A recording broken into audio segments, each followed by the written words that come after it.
அஸ்ஸலாமு அலைக்கும் வரஹ்மத்துல்லாஹி வபரகாத்துஹு. கணியத்திற்குரிய அல்லாஹ்வின் நல்லடியார்களே, அல்லாஹுடைய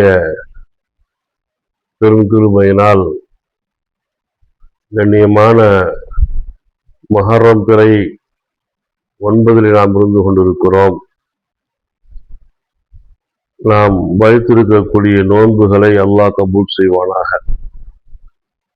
அருமையானவர்களே, பொதுவாக புத்தாண்டு அரசு விடுமுறை என்று சொன்னால் அது புத்தாண்டின் துவக்கத்திலே இருக்கும்.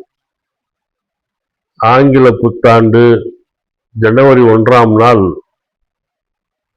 அரசு விடுமுறை. தமிழ் புத்தாண்டு என்று சொன்னால் சித்திரை மாதம் முதல் நாள் அரசு விடுமுறை. இது மாதிரி ஒவ்வொரு புத்தாண்டுடைய துவக்கம் அரசு விடுமுறையாக இருக்கும். ஆனால் நம்முடைய புத்தாண்டின் துவக்கம் முஹர்ரம் 1 என்று சொன்னாலும் கூட அரசு விடுமுறை முஹர்ரம் 10 ஆஷுரா தினத்திலே அளிக்கப்படுகிறது. ஏனென்று சொன்னால் நம்முடைய கொண்டாட்டங்கள் அனைத்துமே அது இபாதத்துகளாக இருக்க வேண்டும் என்ற அடிப்படையில் தான் நாம் முஹர்ரம் 10 நம்முடைய முன்னோர்கள் விடுமுறையாக வாங்கியிருக்கிறார்கள். அருமையானவர்களே, மன் தஷப்பஹ பிகௌமின் ஃபஹுவ மின்ஹும். பெருமானார் ஸல்லல்லாஹு அலைஹி வஸல்லம் சொல்வார்கள், ஒரு இஸ்லாமியன் வேறொரு சமூகத்தின் கலாச்சாரத்தை பின்பற்றினால் அந்த சமூகத்தோடு இவன் சேர்ந்து விடுவான். எந்த சூழ்நிலையிலும் வேறு சமுதாயத்தினுடைய கலாச்சாரத்தை பின்பற்றக்கூடாது என்று எம்பெருமானார் ஸல்லல்லாஹு அலைஹி வஸல்லம் சொல்லியிருக்கிறார். அந்த அடிப்படையில் தான் இந்த கொண்டாட்டங்கள் பொதுவாக அன்னையர் தினம், தந்தையர் தினம், காதலர் தினம், குழந்தைகள் தினம், பிறந்த நாள் விழா, திருமண நாள் விழா, இந்த கொண்டாட்டங்களை மார்க்கம் முழுமையாக புறம் தள்ள சொல்லுகிறது. அதே நேரத்தில் இந்த நாட்களை இபாதத்தை கொண்டு நாம் கழிப்போம் என்று சொன்னால் அது சிறப்பானதாக இருக்கும். ஒவ்வொரு பிறையை பார்க்கும் பொழுதும் எம்பெருமானார் ஸல்லல்லாஹு அலைஹி வஸல்லம் அவர்கள் அல்லாஹும்ம அஹில்லஹு அலைனா பில் இம்னி வல் ஈமான் என்ற துஆவை ஓத சொன்னார்கள்.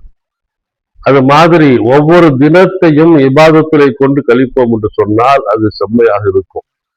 ஒரு திருமண நாள் என்று சொன்னால் அன்றைய தினத்திலே கணவனும் மனைவியும் இவ்வளவு காலம் உற்ற துணையோடு வாழ்வதற்கு தௌஃபீக் செய்த அல்லாஹ்விற்கு முதன்மையாக நன்றி செலுத்தக்கூடியவர்களாக இருக்க வேண்டும்.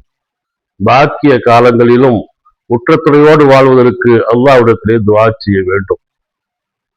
ஆனால் முழுமையாக தவிர்க்கப்பட வேண்டிய விஷயங்கள் கேக்கு வெட்டுவதும், ஒரு கூச்சலிடுவதும், தேவையில்லாத ஆரவாரங்களும் முழுமையாக தடுக்கப்பட வேண்டும்.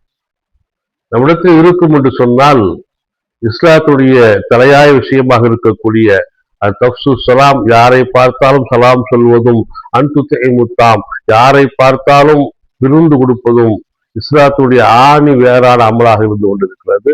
அது அமலை முன்னிறுத்தி நல்ல தினங்களிலே உறவுகளோடு சேர்ந்து அமர்ந்து சாப்பிடுவதும் ஆகுமானதாக இருந்து கொண்டிருக்கிறது. இன்னும் சில முன்னோர்கள் பெரியவர்கள் சொல்லி கொடுக்கிறாங்க, ஒரு கணவன் ஒரு மனைவிக்கு, ஒரு மனைவி ஒரு கணவனுக்கு சில அன்பளிப்புகளை வழங்கிக் கொள்வதும் ஆகுமானதாக இருந்து கொண்டிருக்கிறது. அருமையானவர்களே, குறிப்பிலும் குறிப்பாக நல்ல தினங்களிலே பிள்ளைகளுக்காக வேண்டி துஆ செய்ய வேண்டும்.